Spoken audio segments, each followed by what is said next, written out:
baby. Remember that song? And you turn me on, babe. Okay, all right, let me stop. Stop, boys. Be serious. Be serious. All right. Rhonda Holmes, how are you? I see you, Rhonda. Good to see you. Errol Simengal, Terrell Griffin, good to see you as well. Who else is up in here? I see AC Salam, Adrian, Akila, Beatty Souter, Barbara Green, Brandy, Christian, Ray, Denise Bryant, good to see you. Elaine Jackson, Eric Dykes, good to see everybody. So great to see all of you. All right, so reminder, real quick, you guys know the All Black National Convention is coming up soon, and that's going to be in Atlanta, August 21st to the 23rd, and also I'm going to do a call out for speakers soon. If you want to be in one of the breakout sessions, we don't have as many panelist spots as we have normally because this year we're kind of we're partnering with the Black Business League, or sorry, the National Business League, not the Black Business League, the National Business League, started by the one and only Booker T. Washington, run by the extraordinary Dr. Ken Harris, and we are going to do our thing mostly on Saturday and Friday. Whereas the whole convention is wide open for everybody. So there's going to be tons of stuff happening for all 3 or 4 days, 3 days, sorry, that we're there. And it goes all the way through Saturday. And Sunday, you have the day off. You can use that day for travel, stuff like that. And if you want to join us, it's very family friendly. It's a lot of fun. Anybody who's been there will tell you that. And it's a great opportunity to connect with other human beings that are getting ready for the future, that are building family, building wealth, just doing all the great things that we believe are important that you and I both know matter. And so if you want to join us at the convention this year, just go to allblacknationalconvention.com. That's allblacknationalconvention.com. And also when I send out the call for speakers, I'll just shoot an email out to everybody that's in the Money in the Morning class. So if you come to class in the morning with us, just if you're not in the Money in the Morning list to join our morning economic elevation sessions, just text the word morning to the number 87948. Text morning to 87948. All right, now without further ado, let's jump into our topic for today. Today's topic centers around what I really lovingly refer to as the economics of slavery. Slavery made a lot of people rich. In fact, slavery still continues to this day. Now we just call it capitalism. We call it, and colonialism now shows up in the form of these investors that go to Africa, and next thing you know, the investors end up owning everything. And so we did have a much more brutal form of slavery at one point where there's a lot of pain being distributed, a lot of unfairness happening, a lot of assets being stolen, families being broken up, and we're still paying the price for that to this day. We didn't the price for slavery hasn't already been paid. It's still being paid. Anybody who looks around and you see all the broken families in the black community, that's the price you're paying for slavery. If you see all the trauma, the undiagnosed, untreated trauma, that's the price you're paying for slavery. I heard somebody refer to Tyler Perry movies today. He called it trauma porn. I don't know. What do y'all think? Do y'all agree with that, or you think it was being too harsh? He called it trauma porn because he said basically in this movie it's just like he argued, and I'm gonna ask my wife about this because my wife actually has a certification in trauma, and I'm really curious to know what she thinks on this. I actually sent her the guy's video, and yeah, yeah, okay, yeah, she's gonna watch that Tyler Perry movie called Straw, and yeah, and I'm literally texting her now, like, let me know what you think. And I'm a lazy texter. I instead of saying let me know, LET, I say let me know, like LEME, that kind of thing. Anyway, I just sent her the text because I was really, really curious about just sort of what a therapist, what a licensed therapist would say about that. I don't know. I don't dislike Tyler Perry. I told you about the time I met him. He was super nice. And we talked on the phone for a few minutes, and he was a very nice guy. But just because you're a nice person doesn't mean you can't do some stuff that's a little bit weird and a little bit unproductive. I don't know. And I do remember that time that I did talk to Tyler. One thing that he argued was that he said that there is a lot of there are a lot of people in our community that need therapy, and um they're not getting therapy because of the cost, or because they don't want to admit that they have an issue. which is really terrible, because what happens is that you just end up traumatizing a whole bunch of other people. Like you're the person that has a communicable disease, a highly contagious disease, and because you don't want to admit that you're sick, you're just infecting everybody else. So traumatized people traumatize other people, right? Hurt people hurt people. And so I don't really know one way or the other, but I do know that his argument when we did talk on the phone was Tyler did say that he uses Medea as a way to basically try to I guess introduce people to therapeutic concepts that they may not have been introduced to otherwise. So I don't know. So here's I'm asking my wife literally if she wants to come in. I want to see if she's free. She may not be free. If she's not free, then we could do something separate, maybe a pillow talk. In case you don't know, my wife and I do this thing called Pillow Talk with Dr. Boyce and Dr. Alicia periodically. If you text the word love to the number 87948, you can keep up with Dr. Alicia's stuff. Text love to 87948. So until I hear back from my wife and I see the little three dots, and y'all gotta forgive me, I'm a terrible multitasker, but I'm gonna try to stay focused. Oh, okay. Yeah, yeah. She says I'm free. Um, I'm say it to the Zoom I'm in.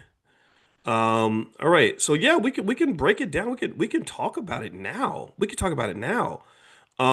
So I'm gonna email you a panelist link. So I'm gonna email my wife a panelist link, and we're gonna get this settled once and for all. I really think that it would be really interesting to hear a therapist's point of view.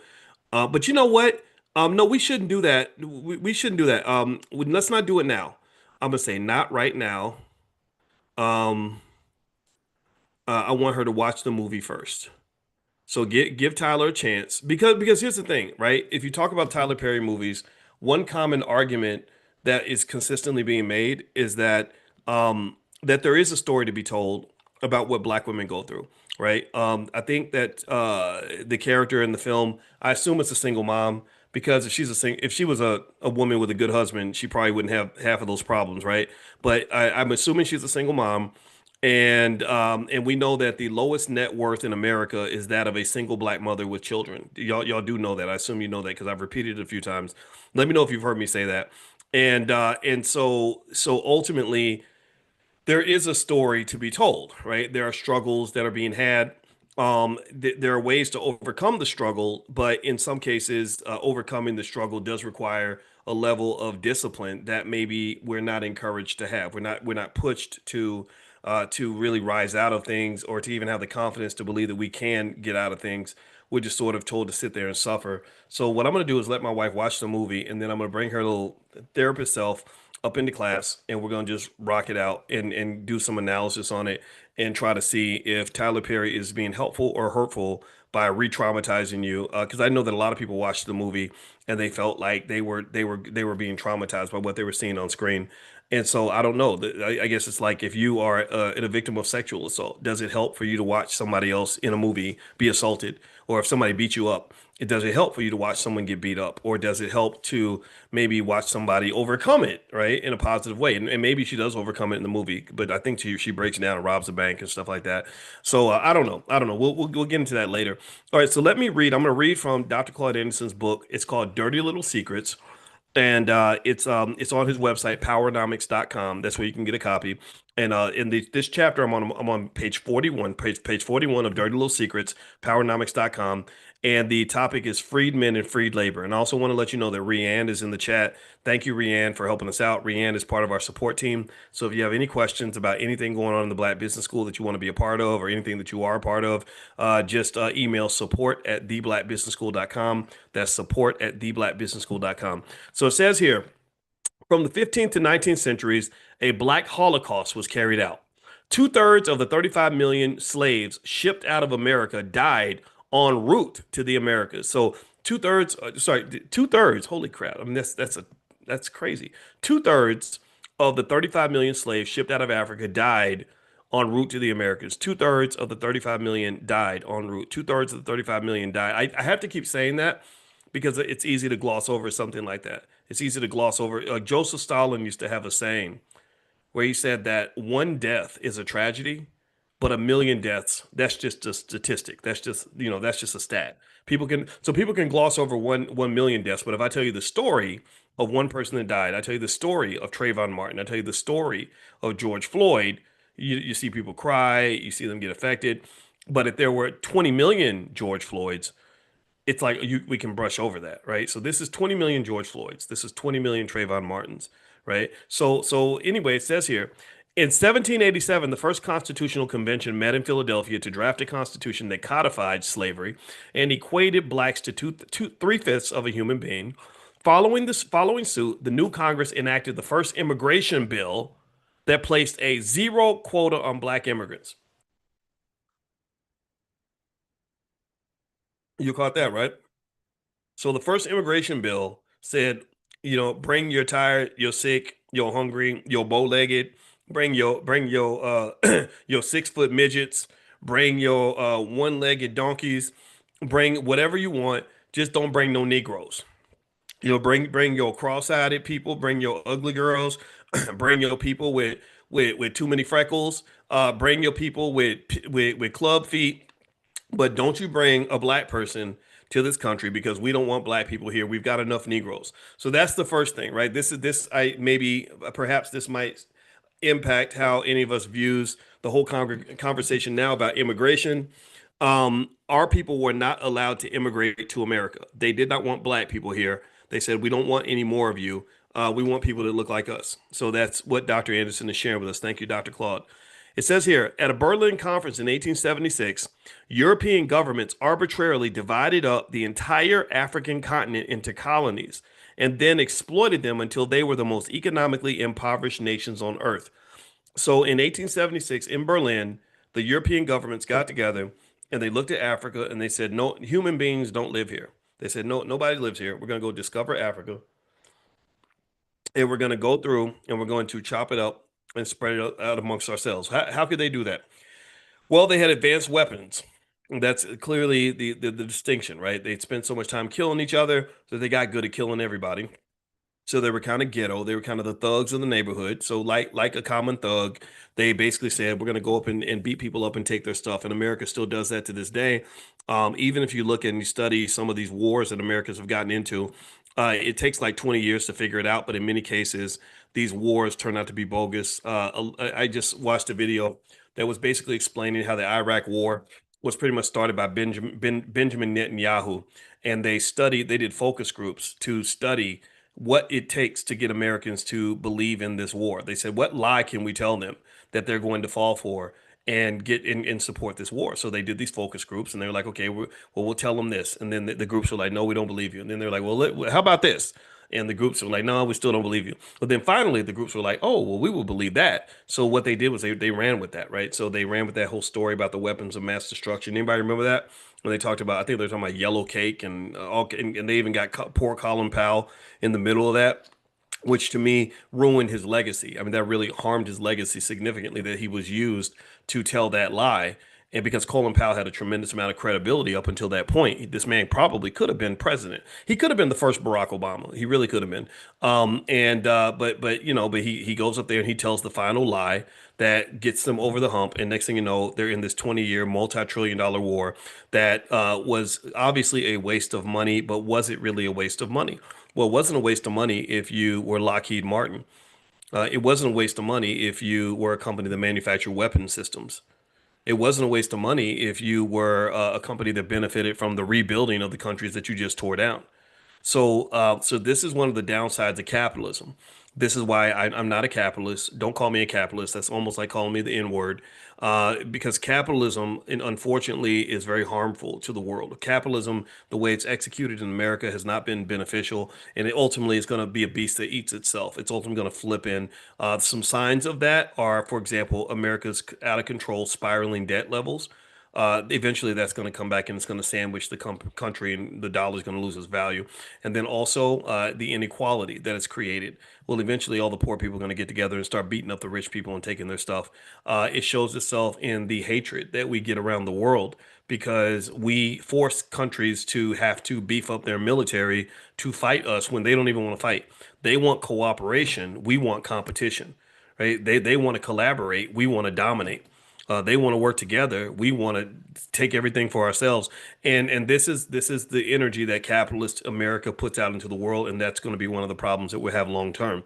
Now, that's why I encourage you not to be that way. When you start building your wealth, all y'all going to be wealthy because I've been talking to you extensively about concepts that are not trivial. These are not first grader concepts. You've been introduced. If you've been hanging out with me long enough, you've been introduced to a large number of extremely advanced financial concepts. It just might have sounded simple, but that's my gift. That's my superpower. I can take complex things and make them simple. But I guarantee you that the big chunk of the theories that I introduce you to that come out of finance, high level finance journals that only a few people are able to read are concepts that almost nobody in your family will even know. And that's why I want you to take that to your family and go build with that. And then when you get that power, you use it in a way that's beneficial. You use it in a way that benefits yourself, but benefits the people around you. There's nothing wrong with being rich, but there is something wrong with being rich at the expense of everyone else. Okay. So here, let's keep going. In the 1860s, the 14th Amendment to the Constitution was enacted to give blacks due process rights. Yet, for nearly a century afterward, the U.S. Supreme Court ruled against every due process rights case involving blacks. Ain't that interesting? I mean, but that's a common theme, right? We clear the path and then everybody else benefits. We invent hip hop and a bunch of white and Jewish people get rich. We do all the work at the job and the boss makes money, but we don't. We pay our rent on time. The landlord gets a new house, but we can't get one. See that's capitalism. See, all right. So let's dig into this a little bit. So I'm on page 41 of the book, Dirty Little Secrets by Dr. Claude Anderson. You can go to powernomics.com to get a copy. Summer's coming. I hope you have your kids read these books or put them in your house and just talk to them about it because I think these are books that every black person should read. So he says here, he says, what is a slave? A slave is a person who is owned by another person, has no rights, and works without pay. The word slave was originally applied to a European ethnic group. According to the encyclopedia, it came from Slav, a Russian people captured by the Germans. Other sources say Slav originally meant people of glory and suggested some kind of religious identification or purification. In any event, the last enslavement of European whites occurred in the 14th century when Arabs held the Mamelukes in captivity.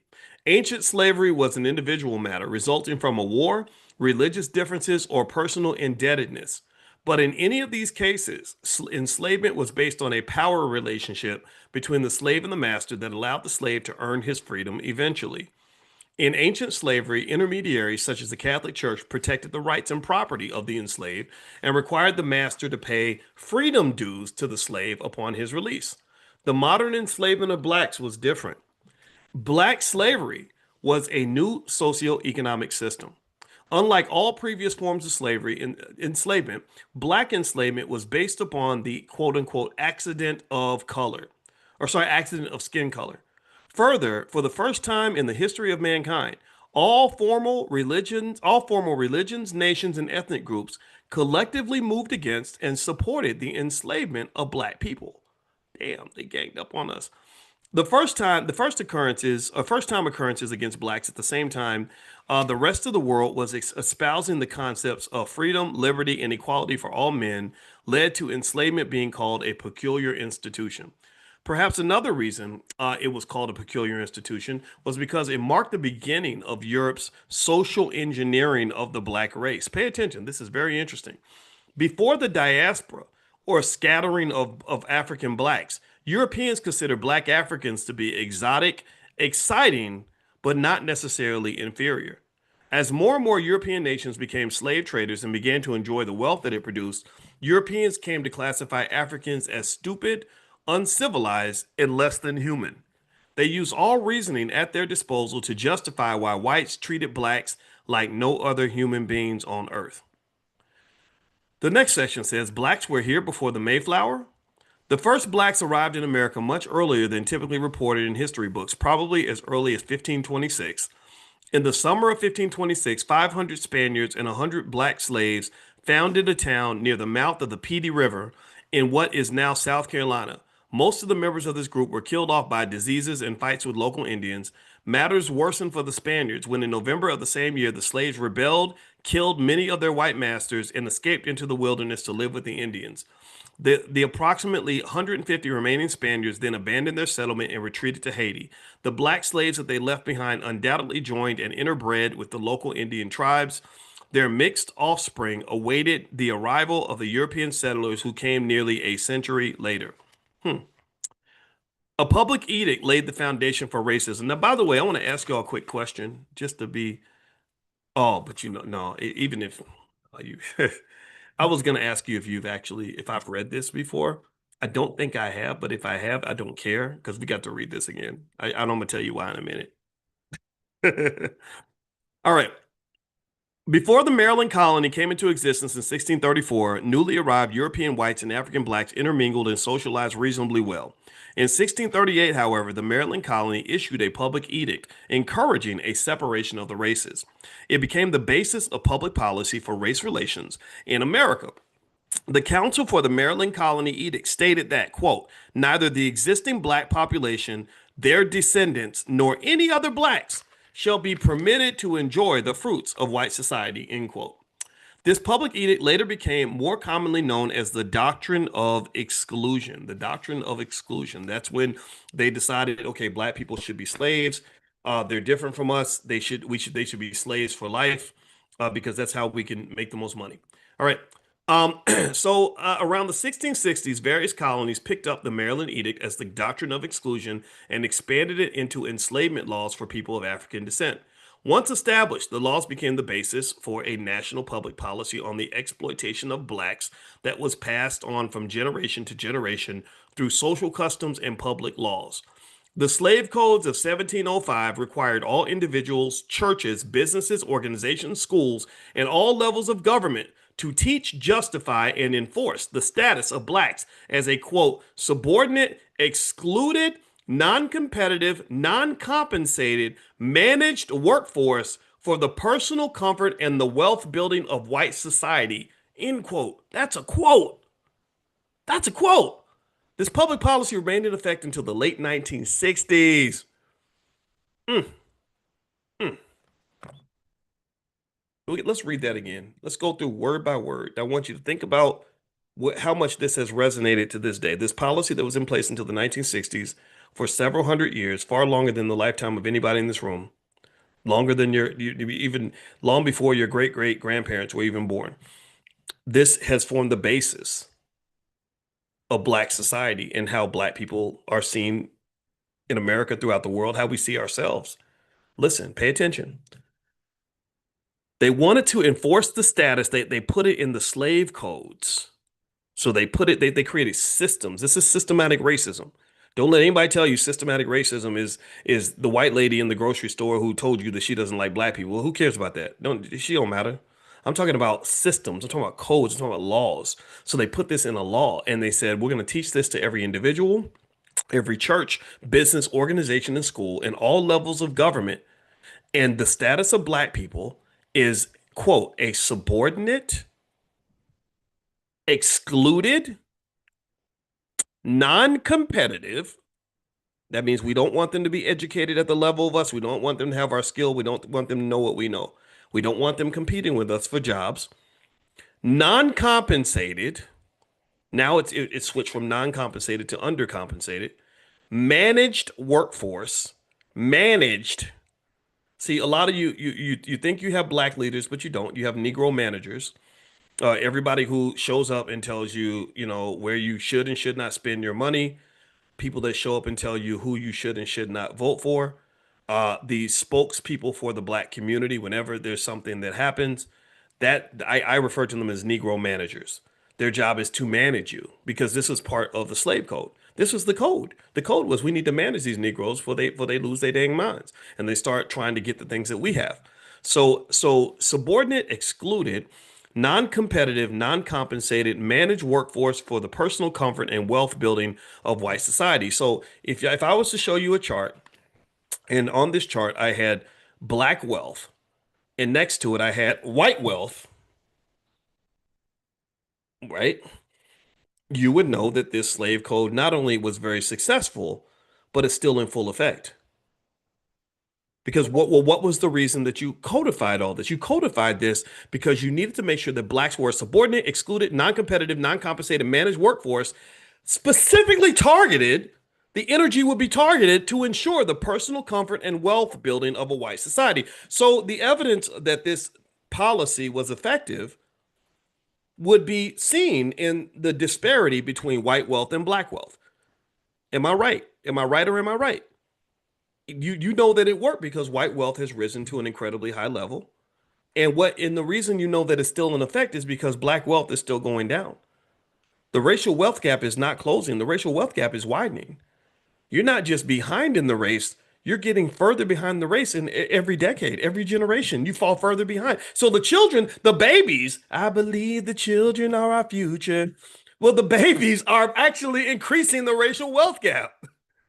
So this is a double problem. It's one problem when you're behind. It's another problem when you're falling further behind, right? You're behind in the race and you're also running backward at the same time. So this to me is very powerful.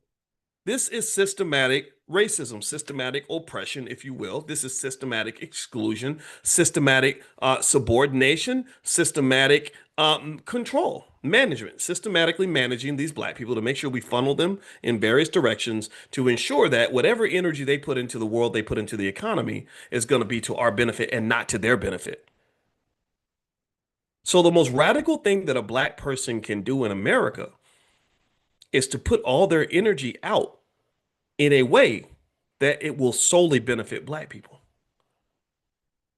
When you are raising your children to benefit your family and not the government and not corporate America, well, then you're gonna get criticized for that. You're gonna be seen as radical and crazy. Why? Well, because you're violating the doctrine listed in the slave codes of 1705 that says that black people are supposed to be a subordinate, excluded, non-competitive, non-compensated managed workforce. So when you say I'm not subordinate, I'm equal, perhaps even better than you, that makes you radical. That makes you crazy, crazier than a Boyce Watkins. When you say I'm not excluded from anything, I'm including myself in the things that I want to be included in. Well, that's radical as well because you're supposed to be marginalized, non-competitive. So when you say I want to compete, my kids can read as well as your kids, my kids can do math as well as your kids, my kids know business better than your kids. Well, then that makes you radical. That's going to automatically mean that you're causing a conflict just by your very existence. Like there are some things that are meant to shine. Like you expect the sun to shine. I expect this light bulb to shine. But if this water bottle suddenly starts shining as light as the light bulb, I'm gonna think something's wrong. This microphone is black. This microphone ain't supposed to shine. So this microphone says, "Well, I'm gonna shine just like the light bulb." I'll be like, "Oh, something's wrong. I need to unplug this. This thing's broken." So when the black boy says, I'm going to shine as much as the white boy, when he says, I'm going to be competitive with the white boy, and when his parents say, I'm going to make sure this boy is more prepared than everyone else, that by definition, it leads to a significant amount of what psychologists might refer to as cognitive dissonance because they're not used to that. They're like, wait a minute, you're black and you don't have a sob story. You don't have some comeback story where you ruined your life and then you're making a comeback. Like, wait, you didn't just get out of prison. You're not on welfare. You didn't grow up with a single mom. Like, what's wrong with you? Like your very existence becomes a revolutionary act. So ultimately, and this is not just something that automatically happened. This was something that was codified. This was the goal. They said we need to develop a system where this becomes the norm. So reading on, somebody wrote Shador and Shiloh. That they fit into that. They show up. They're a couple of young. Shador Sanders, Deion Sanders' son. He shows up to the NFL. He's already rich. He doesn't need their money.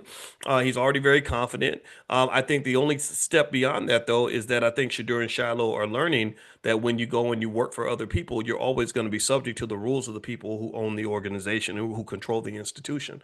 That's why Black institutional creation, institutional development is arguably the most important thing that we have to focus on in the next generation. And when I'm talking about institutions, I'm not just talking about professional football leagues. That's included, but that's not the only thing. I'm not just talking about starting businesses. That's included, but that's not the only thing. I'm talking about things like starting families. That's an institution. You don't, you can't build a powerful community with a bunch of broken families and babies, mamas, and kids just splattered everywhere.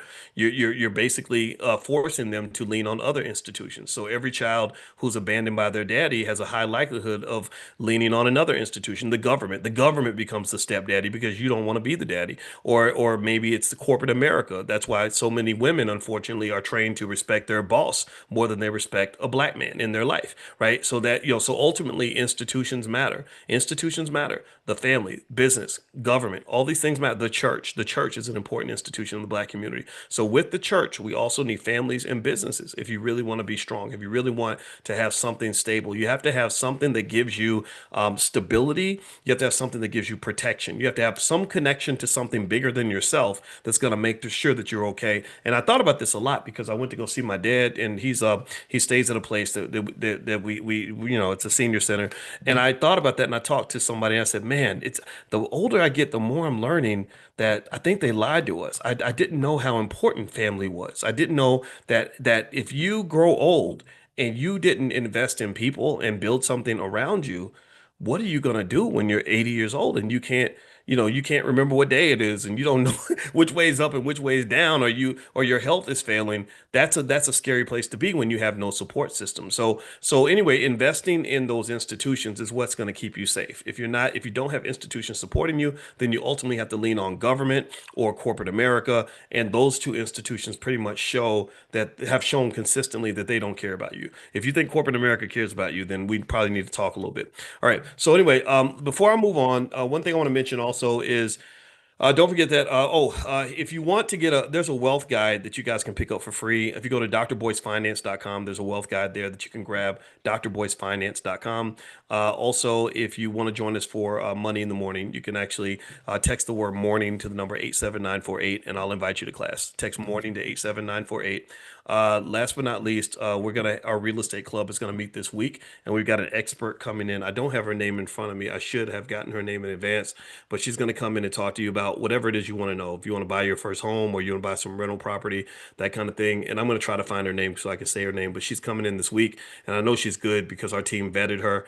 And so if you want to join the real estate club, just go to drboycerealestate.com. That's drboycerealestate.com. Yeah, I can't find her name, so I apologize. I wish I had her freaking name. Oh gosh, I feel bad about that.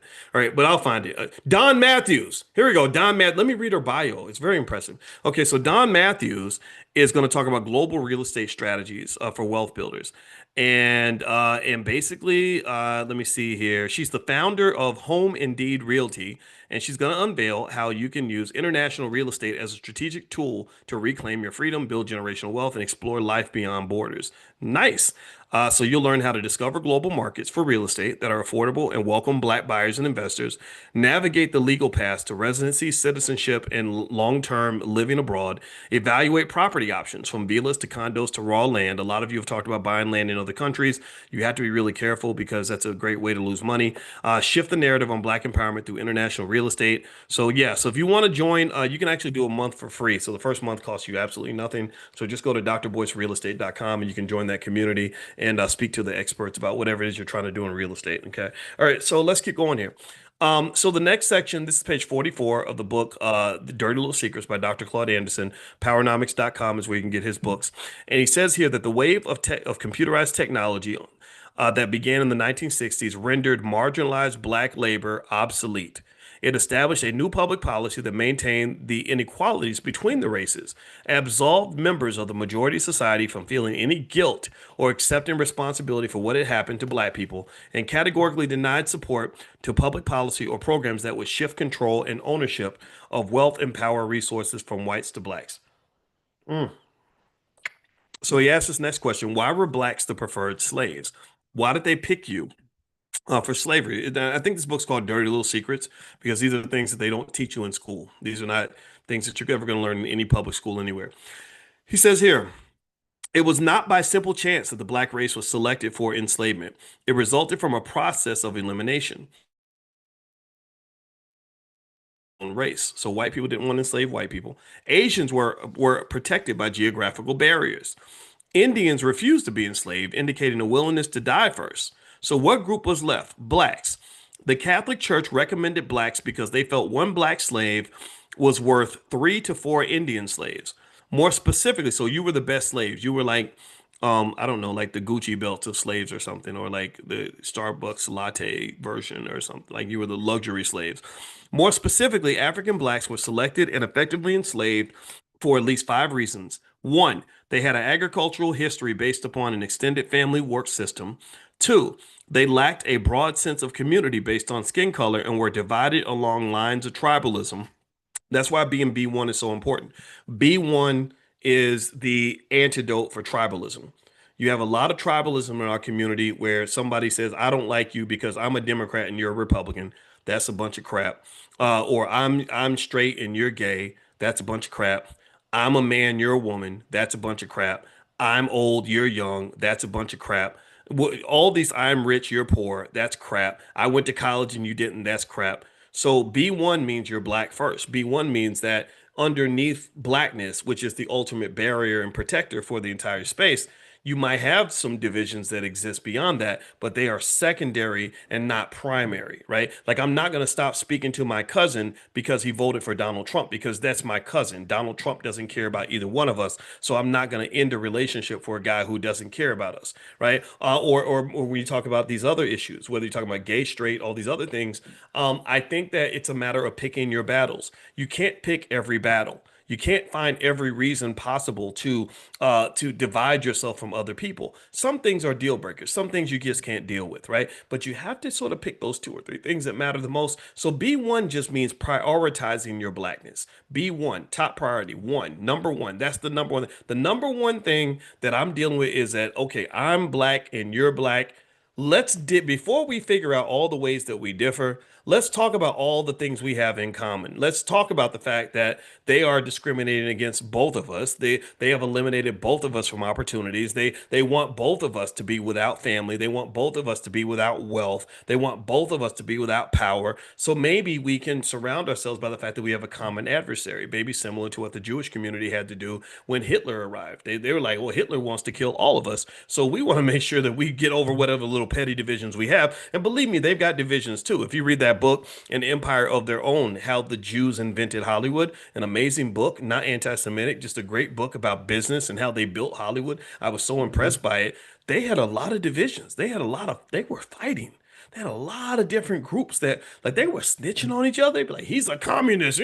So back in the McCarthyism era, when everybody was pointing fingers at people for being communists, they were snitching on their own people, right? So everybody has the same issues that we have. It's just a matter of deciding, are you going to elevate your consciousness to the point where you can let the little things go and focus on the big things, right? Like the rapper T.I. says, big things popping, little things stopping, right? Can you let go of the petty so you can focus on the big win? If you can do that, then you're going to be successful. If you can't do that, then you're going to lose because you're going to drown in pettiness. You're going to die a slow death with 1,000 bee stings. You're going to start petty fights with people that should be your allies. You're going to be you're going to be making people who should be on your team. You're going to turn them into your enemies. And it's going to make it that much harder for you to be successful. Let's keep going here. So it says, so here's another reason why they chose blacks to be the slaves. They said also that black people were simultaneously invaded and enslaved by every religious denomination, national government, ethnic, and racial group. So, excuse me, everybody just picked on the black people, which is kind of weird. Um, hmm. Number four, they lacked guns and exploding powder. That's why my friend Maj Toure in Philadelphia, he runs Black Guns Matter. That's why I love Maj, because I think that black guns do matter.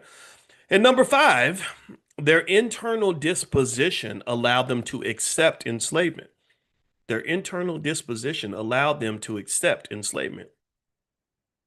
Their internal disposition allowed them to accept enslavement. Okay, a lot of y'all been coming to class for a while. How many of y'all remember me telling you how Kanye West got on my nerves? Like, how many of y'all remember my crazy Kanye stories? This guy got annoyed the hell out of me. We were on the phone for hours. Eventually, I was like, I told my wife, I said, I can't take it no more. I can't sit and talk to this dude. He's gone. He needs help, but he ain't gonna take it. So I only help people that want to be helped. Let me say one thing though. Let me be devil's advocate to myself and confess to something that I think Kanye had a point. Every now and then he'll say something that actually represents the benefits of him being completely free with his thinking, right? Sometimes you could be a little too out there, but sometimes you actually say something that people need to kind of consider. Remember when he got beat up by a lot of people because he said slavery was a choice? And he went on TMZ. He said slavery was a choice. And oh, people got so mad. People were still mad at him for saying that.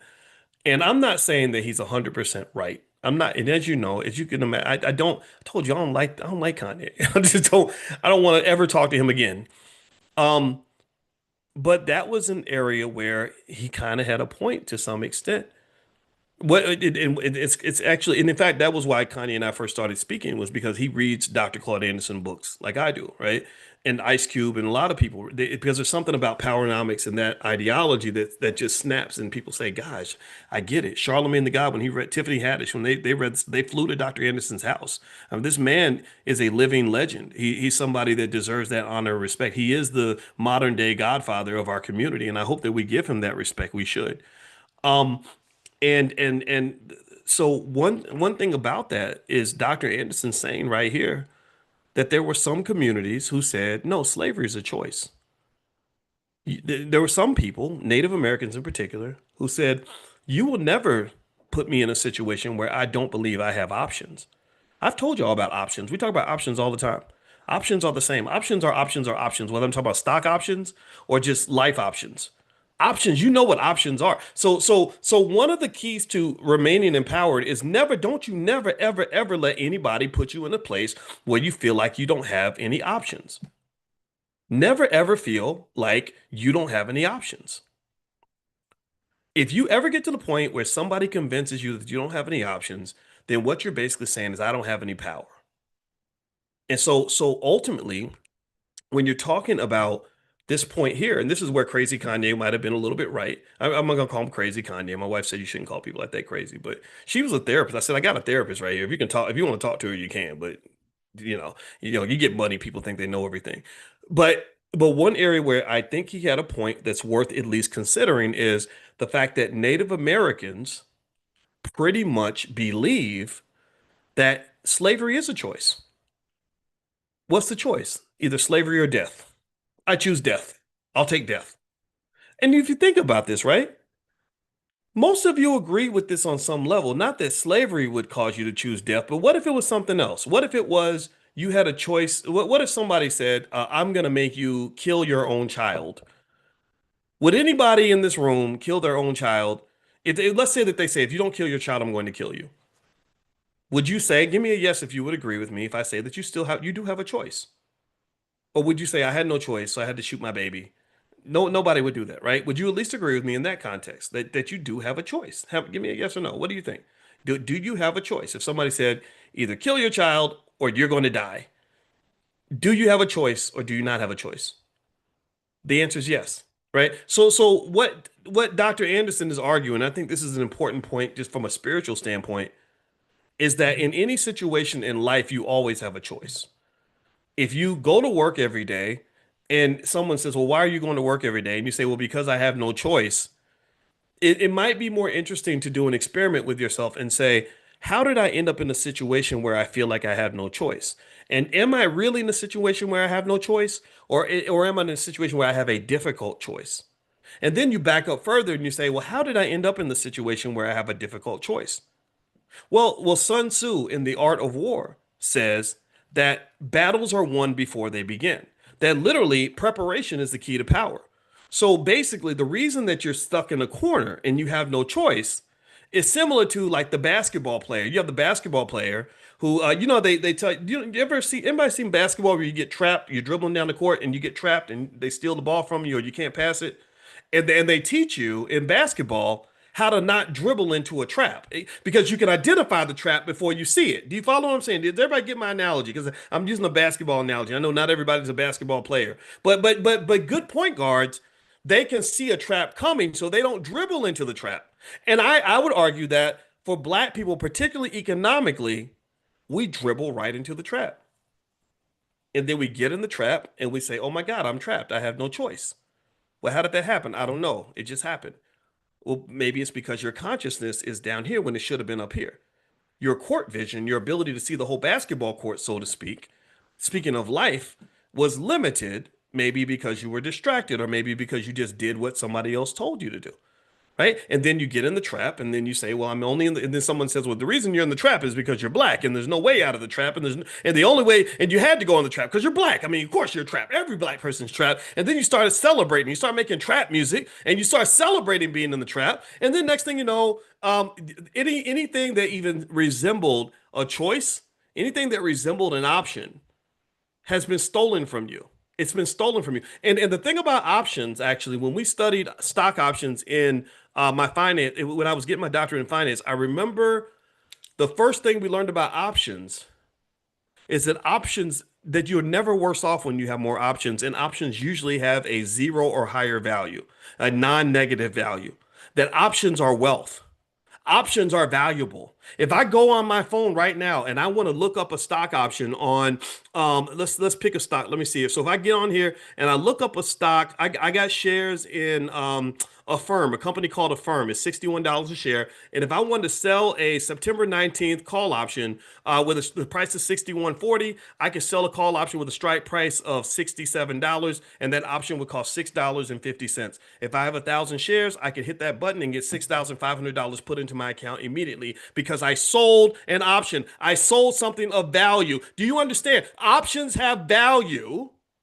And so when people tell you that you have no options and trick you into believing that you're in the trap, were born in the trap, can't get out of the trap, had to be in the trap, then what they've done is they've stolen your options, which is another way of stealing black wealth. Do you understand what I'm saying? Options are wealth. Whether I'm talking about a share of stock or I'm talking about having choices in life, options are wealth. Options are powerful. So if you want to be powerful and you want to be wealthy, have lots of options. That is one of the simplest things in the world I can teach you. I tell this to my kids. I tell them any situation you're in, never put yourself in a situation where you ain't got options. If you're dating and they ain't treating you right, go get you some options. If you don't like your job and don't like your boss, create some options. If you don't like whatever situation you're in, always have options. If you are buying a used car from a salesman and they're trying to nickel dime you and won't give you the price you want, just tell them that you have options and watch how they'll reduce the price. Options are valuable. Options are powerful. Options are wealth. Wealth is powerful. So when you tell me I ain't got no options, not only will I cuss you out and kick you in your nuts, but I'm going to get offended because when you tell me that because I'm black, I have no options, you're really stealing my wealth and you're stealing my power. And they have stolen enough from black people. Tell me if you agree. We done let them steal enough from us, so we got to stop robbing ourselves. We looking in the mirror, break yourself, fool. Like we literally are robbing ourselves. When we go through life, well, I'm black. I ain't got no option. I ain't got no choice. I'm just a victim. I can't do nothing. I can't do. Man, do you understand what you're doing? I mean, the white man already done robbed you. He already done took your stuff. That's proven. That's documented. I don't have to go and make a complex argument to show that trillions have been stolen from you. But the little bit that you got, you're surrendering that too. I just explained to you in a direct, logical, mathematical way that options have value. The first thing we learned when we studied stock option theory, I had to do the complex mathematics behind options. It's very scary math. The first thing we learned is that options never have a negative value. You are never worse off when you have more options. And in most cases, you're better off. Just like I showed you with that share of stock, I could hit the button on a firm. I could get $6,500 in my account right now by selling options on that stock. So what I'm saying to you is don't give away your options. So I'm sorry. I have to say, again, I dread this idea that I have to agree with Kanye on that, but you know, nothing else. Just that is that maybe we do have a choice. Maybe it's not really empowering for you to tell me that I all I can do is what you tell me to do. No, I don't know. I don't have to be at this job. I don't have to deal with this situation. I got options. And if I ain't got enough options, you go and you invest and you create some. So when you're training your kids about success, Teach them how to create options for themselves. What does that look like? Education. Read books, son. Then you'll have more options. Critical thinking skill. Well, if you know how to solve problems and you're a critical thinker, you'll probably have more options because your brain will explore all the possibilities. Saving your money, investing your money. Well, then you have options. Yeah, see, Nelly just calls it a plan B, right? I really think plan Bs are valuable, right? So ultimately, um, what Dr. Anderson is saying here, and he says that black people's internal disposition allowed them to accept enslavement. Maybe it's because they were convinced that they had no choice. But that can't be true because the Native Americans said, no, we got a choice. My choice is to run away and make you kill me or slit your throat while you're sleeping. So anyway, let me keep reading here. This is page 45 of the book Dirty Little Secrets by Dr. Claude Anderson. He says here, this combination of factors set the stage for African blacks to become the chosen people for enslavement. So you were the chosen people, whether you like it or not. Check this out. This is interesting. This is heavy. This is where he, or at least I expect it to be heavy. Hopefully it won't disappoint me. But this section, this is the reason I wanted to keep reading here, even if we'd already read this, because I said, man, I said this is going to be a trip. This section on page 45 of Dirty Little Secrets is called Prescriptive Conditioning of Slaves. Like, how do you teach somebody how to be a slave? How do you take a person who should want freedom and liberty and make them into a person who believes that they have no choice but to be your servant? Okay. So here's what he says. He says here, historical documents contain countless references by whites to what they construed as the ideal slave, the ideal slave in terms of attitude and behavior. The question so often asked is, quote, since most slavery was not a voluntary state, how or what did white society do to make all blacks act alike and accept slavery? In 1996, Charles M. Christian, in his book, Black Saga, The African American Experience, offers his readers a look at how slaves were conditioned. They don't control your body, they control your mind. All right. So he says here that he describes the steps that, quote, seasoning sites, this is where they season the slaves to get them ready nice and tender to be, taken advantage of. Seasoning sites in the West Indies used to break in newly kidnapped slaves. This is how they did it. Slave conditioning sites taught blacks their place, status, future, and acceptable behavior patterns. So you were taught at these seasoning sites, they taught you your place, they taught you your status in society. They told you what you were supposed to expect for your future. Take away all hope that you were ever going to actually have a happy life, and it helped you understand what were acceptable behavior patterns for black people. Or as Calvin McWilliams, smartest man on the planet, just said, indoctrination. See, there he goes. He's doing it again. Calvin always says, Calvin will put a word in there and I'll be like, that's the word I was looking for, Calvin. I need to just take Calvin with me everywhere I go so that when I lose my words, Calvin will be like, no, Dr. Boyce, what you meant to say was dog food. Yeah. It's like dog food. It's like dog food. Okay. All right. So let me keep going here. Slave traders and slaveholders often consulted with experts who successfully conditioned blacks and were able to keep them helpless and dependent. A properly conditioned slave, it was argued, would never break the psychological chains placed in his mind. So the goal has always been to enslave your mind. Christian listed the following steps in the conditioning process. So I want you to read this list and let's see if we can find any items on this list that correspond to behavior that we see today, the slave mentality.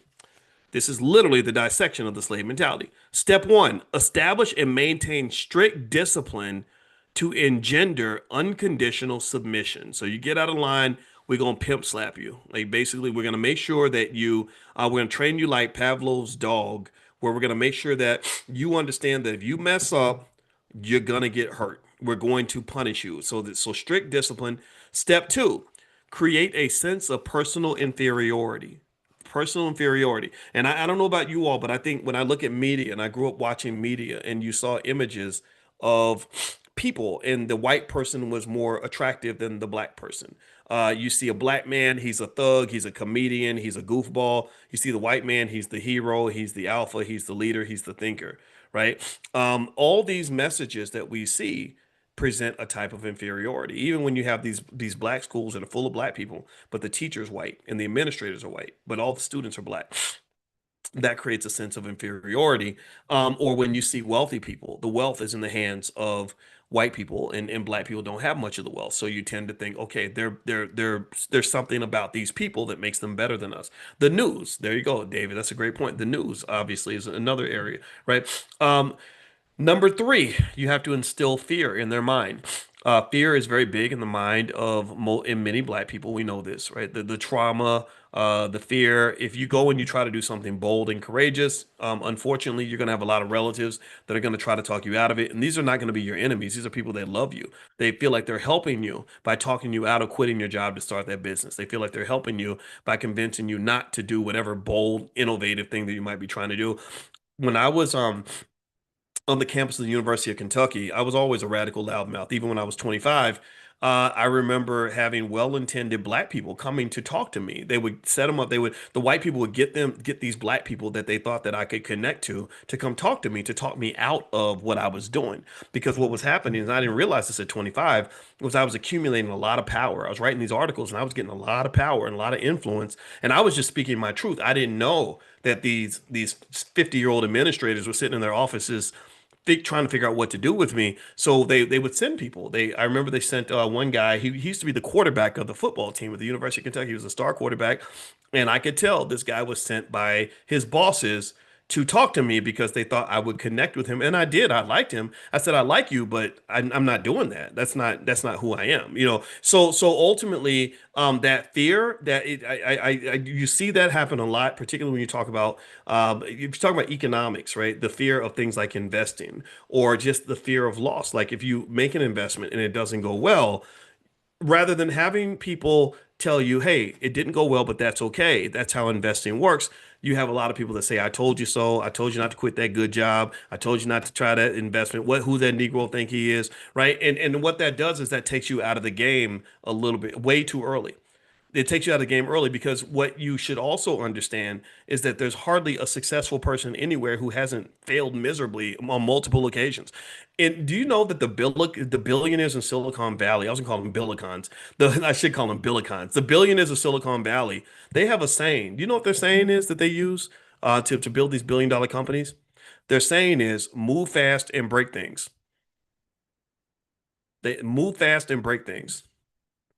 If you move fast and you break something, that technically could mean that you failed. That means that your car crashed, your app didn't work, your project blew up in your face. But they literally have incorporated failure as part of the business plan.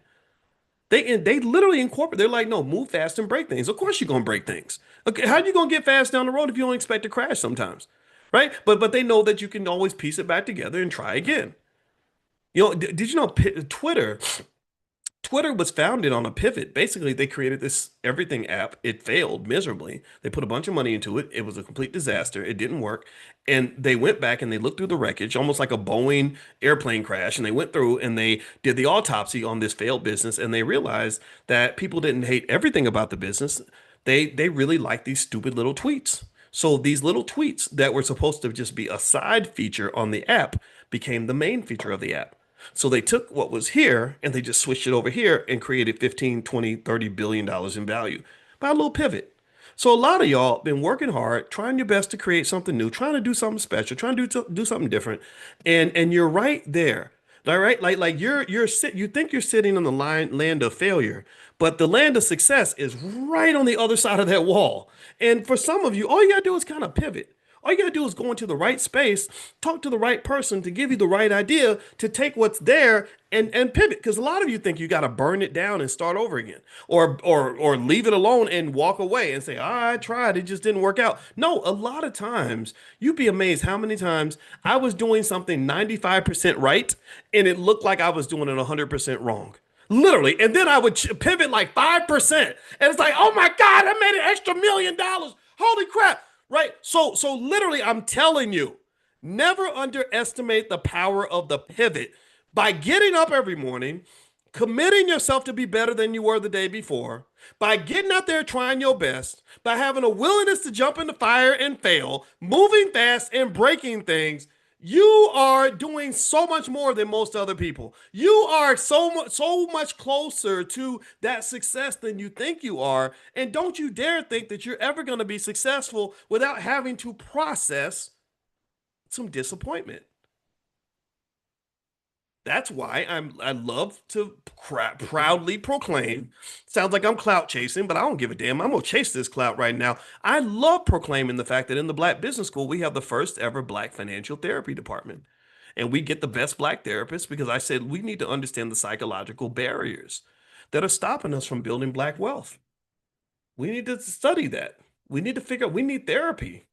Therapy will help you process it so that you'll stop internalizing your disappointment and letting it cause you to give up on things that are almost there. The baby's almost born and you getting an abortion and the baby's halfway out of your damn body. Don't do that. Don't abort the baby.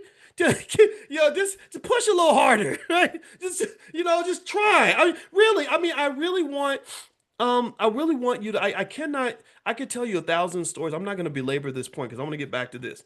But I could tell you a thousand stories in my own life and in the lives of other people where I saw people sit down and have one conversation where they take this big pile of seemingly worthless garbage that they've been working on and all these failures they've had, and they put it in front of somebody who says, "Well, did you try this?"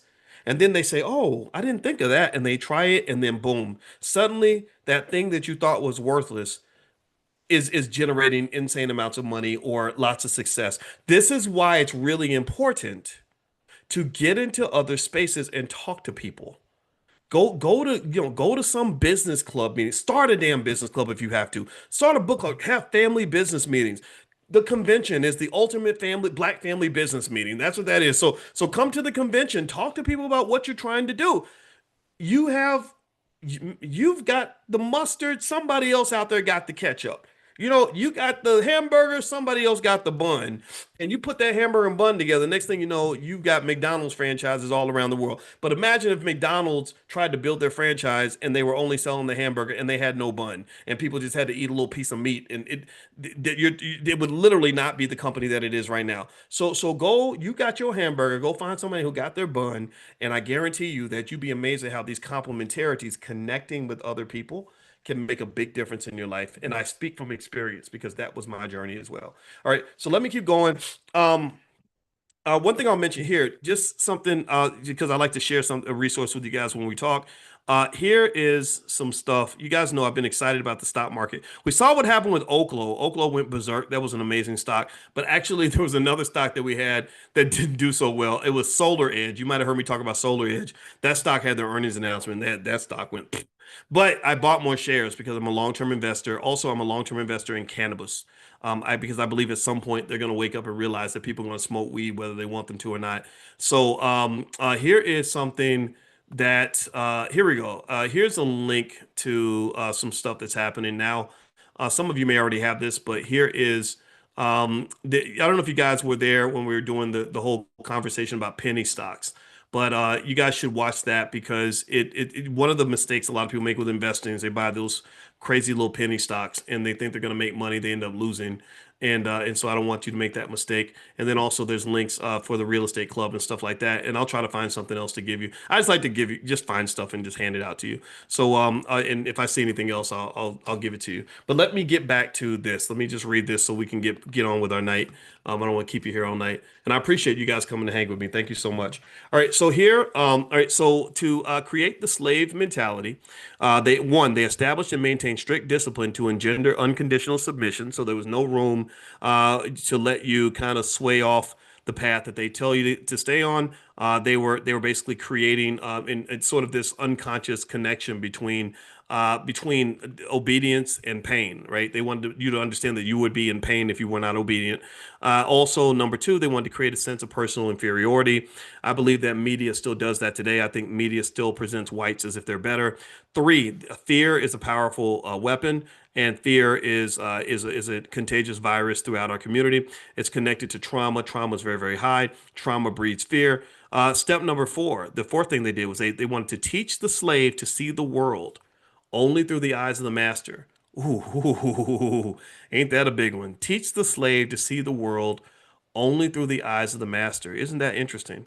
Right? Like if you think about how many black people only feel like they're successful because they got validation from white people, right? Like how many of you gave, $200,000 to a big white university to make you feel like you were important? How many of you are validated maybe by a fancy job that you have? Maybe you're validated by some award you won. Maybe you won an Oscar or a Grammy or an Emmy or some other made up award, right? So that's interesting. I think that still persists to this day. Tell me what you think. Number five. Reconstruct the slave to be a helpless and perfectly dependent individual. Reconstruct the slave to be helpless and perfectly dependent. Reconstruct the slave to be helpless and perfectly dependent. So maybe what that could translate to is, if I make you dependent on me financially, like, I don't know, maybe I train you that the best way for you to have money is for you to come work for me, right? Then I control you. The same people that have the power to feed you are the ones who have the power to starve you. So let's see, helpless and perfectly dependent, helpless and perfectly dependent. I want you to think about how many black people live paycheck to paycheck.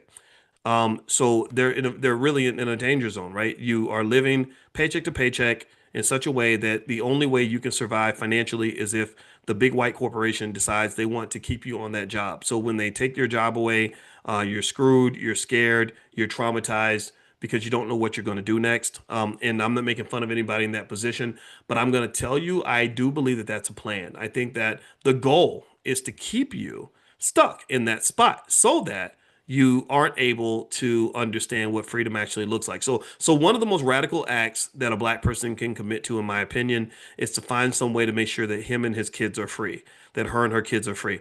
What does freedom look like? How do you accomplish that? It sounds impossible, especially if you're trying to do it overnight. Well, we've talked about things like the $5 a day investing plan. I'm not going to go through the mathematics of it again. I've talked about it a billion times. I'll put the link in the chat if you haven't seen it yet. But literally, if you do the simple math, and you show that any person that invests $150 a month in the S&P 500 historically, even if they randomly pick stocks, would actually have roughly $25,000 to $29,000 after a decade. After 2 decades, they have almost $100,000. After 3 decades, they have almost a quarter million. After 4 decades, they have three-quarters of a million. So within one generation, you've broken out of any type of poverty, and you do that in the first 8 to 10 years, because there's no person who can say, I have 29,000 liquid in my stock portfolio, but I'm also extremely poor. You're going to say, no, you're not extremely poor because you have $29,000 liquid in your stock portfolio. And that's the stock market, right? And I start with the stock market because that's the number one wealth builder in America. But then really at that point, you pile it on, right? You make sure that the financial consciousness is high so that you understand not just how to acquire the wealth, but how to protect the wealth. You also learn how to identify the wealth in different spaces. So there is wealth to be found in real estate, but you probably want to spend as much money or as much time studying real estate as we spend studying the whatever else it is we study, right? Whatever other things that we learn. In this whole economy where we're trained to believe that it somehow makes sense to spend 4 to 6 years to learn how to go work for a white man. I think that it would also make sense to spend 4 to 6 years learning how to go work for yourself, right? Or maybe go work with a black man, work with a black woman. In fact, actually, if you think about this, this is a whole new paradigm that I'm going to present to you really quickly. But imagine if you had children that where instead of just being trained on how to go out and like get jobs and stuff and become a consumer, imagine if they were trained on all the most cutting edge techniques on how to select the perfect spouse, how to be, in a disciplined, intelligent way, choose the kind of man that's going to be a great husband for you, that's going to be a great provider, great protector, great lover, great, emotionally intelligent, all the things you might want in a spouse. Imagine if the children took a 1 year class, the boys took a 1 year class in how to pick the right kind of woman. So you avoid all the Shannon Sharp kinds of problems and things like that. Imagine if all the children spent time learning how to be a great father. Like I spent time learning how to manage my kids at different stages of life, how to lead a household, how to get along with my spouse, how to deal with conflict, right? So that the house stays together. And as a wife, I'm learning about men. You're studying men, how men think, how men operate, so that when I meet the man and I pick the man, I know how to be the right woman for that man, right? And so then at that point, we've created a fortress. And then on top of that, we all learn how to make money. We're all studying all the different ways to make money. We're sitting together, we're talking to each other, connected to each other, building trust. Trust is actually a critically important economic variable. Let me say that again. I want to say it slowly so you don't think I'm glossing over this because it's that important. Trust is critically important in the development of economies and institutions. You don't believe me? Look at what happened when Donald Trump pushed tariffs out into the world and violated the trust of countries that have been working with the United States for decades. Donald Trump single-handedly through his tariffs, and I'm not a Trump supporter or anti-Trump, I don't care. I'm just giving you a fact here. When he introduced those tariffs and he said, "Screw you, Canada," Canada's like, "Wait, hold up. I thought we was homies, right? You pulling the gun out on your homie? I thought you were gonna pull the gun out on Iran or China. You pulling it out on me? All right, what did I do?" Right? Mexico's like, "Hey, my friend, I thought my amigo, I thought we were friends." No, he's pulling guns out on his relatives, so to speak. That violates trust. Countries were like, "Man, you know what? We were going to invest 50 billion in the United States. I don't know. We should do it now. Americans are a little bit crazy, right?" So when there's a lack of trust, that destroys economics. Like when he did that, that probably took $3 trillion out of the global economy, just destroying the trust without touching the money. He didn't touch the money at that point. It was just breaking down the trust. Like if I don't know that you're solid, I don't know that I can depend on you. I don't know what you're going to do next. That's going to be a problem, right? So in your family, when you're connecting and you're loving each other and showing up for each other and being solid for each other, you're actually building wealth because you're building trust. My brother and I have a tremendous amount of trust in each other. So because we have the trust in each other, we've been able to go out and do things and do well. And I know he's not going to pull out a knife and stab me in my back, right? So ultimately, you get those people, you build that fortress of a family because everybody's been, this is my dream. This is like my Dr. Kingish kind of dream. Like when you have this family where everybody in the family has studied how to be a strong family, right? All because and it ain't too radical. Think about it. Think about how much time you spend going through training manuals to learn how to be a fucking UPS employee. Excuse my French. You go through all kinds of trainings and tutorials on how to make sure that you follow the protocol so you can keep your damn job at UPS. I'm not hating. I'm not hating. No disrespect, but come on now. Y'all know what it's like. Y'all know what it means to go through. You go to college 4 years and literally study how to get a job. Like that's why you're there. If somebody told you, after you do your 4 years, there won't be any jobs available, you drop out of school immediately. A lot of people would. I know I would have. Right? So what I'm saying is why not consider a world where we spend time studying the things that actually lead to true wealth and sovereignty as opposed to studying things that pretty much leads to fool's gold, the things that don't actually work.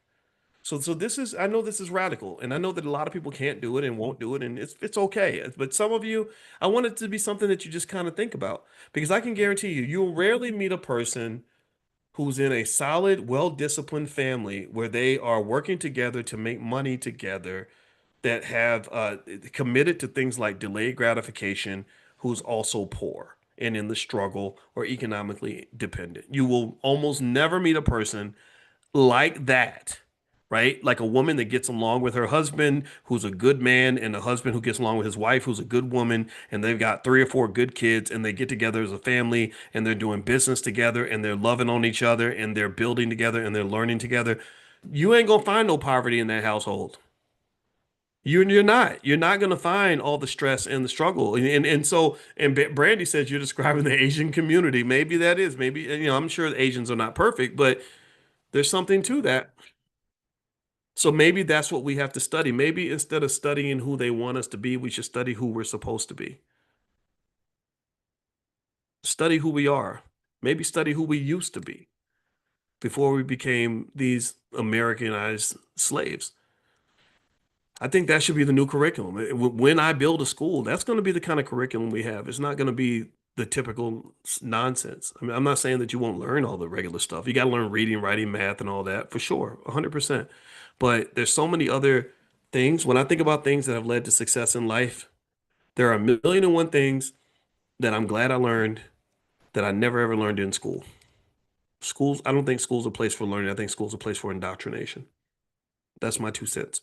All right. But that doesn't mean I'm telling you to drop out of school. So I want to make that clear. Our kids are going to college. So let's not be, let's not talk. This ain't no crazy talk. All right. So anyway, so since one of you asked for it, I have one more thing I can give you guys before you go. Make sure you're on the text list also to come to Powernomics training. If you're not on the text list, all you got to do is text the word greatness to the phone number 87948. So text greatness to 87948. And here is something I've told you guys about this geopolitical instability. From a lot of my research, I'm finding that gold, it has gone up a lot, but I think that there might be some room to run. So I've been adding to my investments in gold. So here is a list of 7 different ways to invest in gold. So here is the link right there. I'm putting it in the chat. So feel free to take a look at that. And I will see you all tomorrow morning for class. And God bless you. Thank you guys for listening. And again, if you want to come to the All Black National Convention, just go to allblacknationalconvention.com. It's August 21st to the 23rd. When we pick the speakers for the different breakout sessions, I will send the link out to you guys first. So if you are a person that is a speaker, you have a message, you've been working on refining something and you want a platform, we have plenty of people that are doing quite well who started right here in this audience space. So I will turn to you first, and as in terms of those who want to apply, and we'll see what we can do. So God bless you. The URL is allblacknationalconvention.com. That's allblacknationalconvention.com. So have a good night, everybody. God bless you. Thank you.